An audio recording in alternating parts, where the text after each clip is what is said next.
Well, first of all, what I said was perceived by many news media to be a criticism.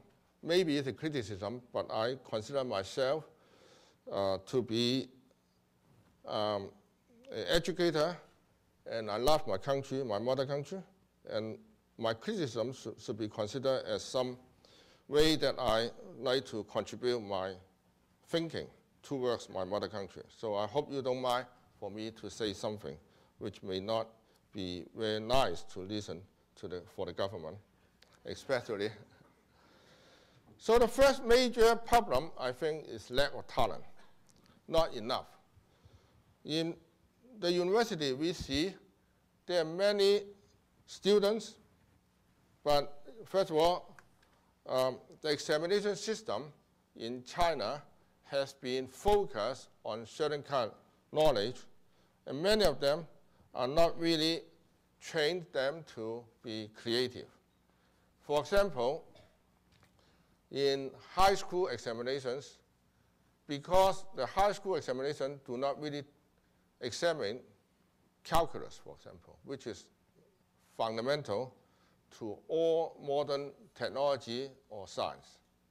As a result, in the last few years, maybe they have improved better now, most high school students in China, even they are the best ones, they cannot master the knowledge of calculus as much as American students.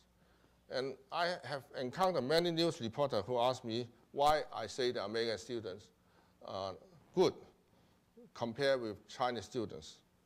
I didn't say the Chinese students are bad, but there are some education systems which prevent them to excel. So even though I examined the most talented and the best students, I found that and a typical question I asked was, why are you interested in math? They said, yeah, we like it. I said, what makes you to like it? They said, well, I remember this problem in the exam, and I think it's good. The only thing they can understand and they love is which problem in the examination system. And this is not just one or two people. There's a large scale or number. And I think this creates a problem for creating talents. And I do not debate there are a lot of good scholars in Peking University, in Tsinghua University, in many universities. But I'm talking proportional to the Chinese students and the Chinese population. Second one is the funding. As Kai-Fu has said, it's true that China has increased tremendous amount of the funding. But I talked with people in Tsinghua University, in Beijing University, in several universities. The funding is way, way behind the elite universities in America. Less than 1/10, 1/20, and more. Even in the most major university, like Tsinghua University, the journals for mathematics department is behind, far, far behind the date that they're supposed to have. Because the WTO, China could not copy journals anymore. And because lack of funding for journals, Tsinghua University, as a very major university in China, did not purchase journals since 2002. And this is a problem of funding, and the university could not afford to fund it.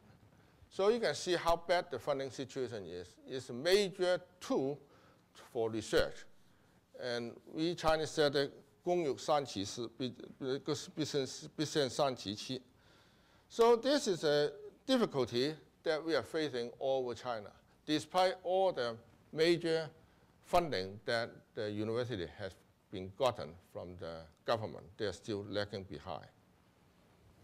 Now, the third problem we are facing is a serious problem. Peer review system is pretty badly managed.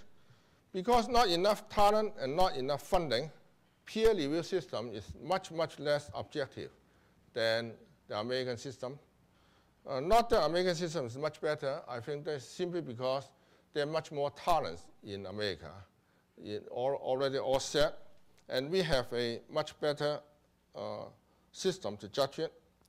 So right now, in order to make system to be objective, it depends on a quantitative way, counting papers, counting citation index, counting all this.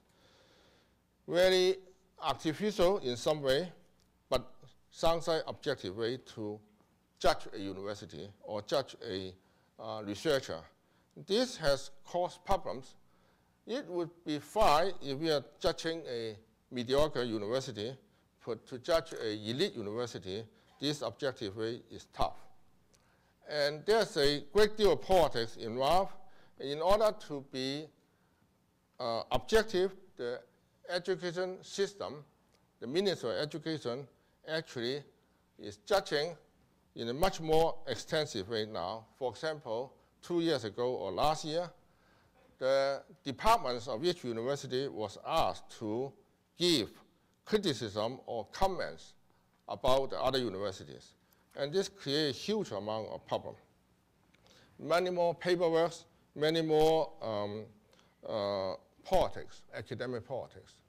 And most people spend much more work on this academic politics than creative research.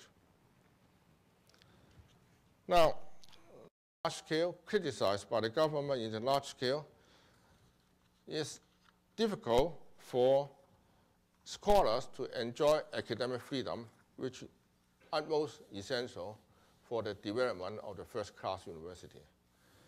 It's difficult to have full academic freedom in China, but I believe certain openness should be maintained.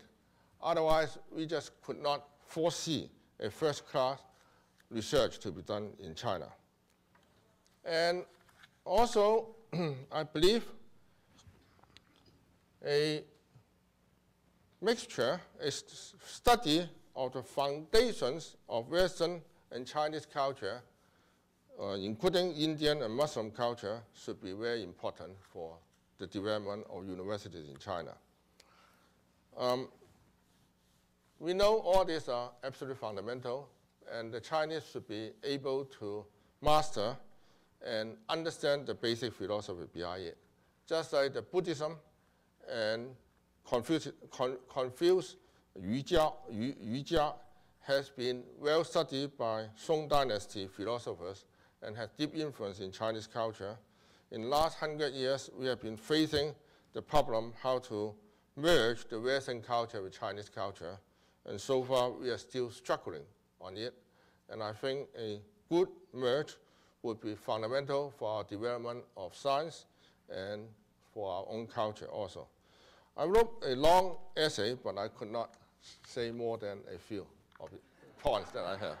So, thank you.